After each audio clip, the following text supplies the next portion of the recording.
Bilan provisoire des victimes est de 35 morts. Et au moins 35 morts quasiment une semaine après le passage du cyclone Chido. Les risques de pénurie d'eau et de nourriture augmentent chaque jour. La solidarité se met en place en métropole avec notamment des collectes de denrées alimentaires. Illustration à l'homme dans l'agglomération lilloise avec le correspondant d'Europe 1 dans les Hauts-de-France, Maximilien Carlier.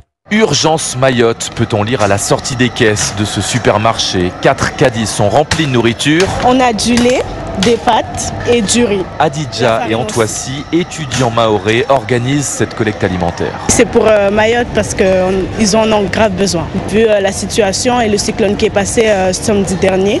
Il y a urgence parce que ma soeur m'a appelé ce matin pour me dire qu'il n'y a plus rien dans le frigo et l'aide n'est pas encore là. Il y a un risque de famine sur l'île, poursuit-il.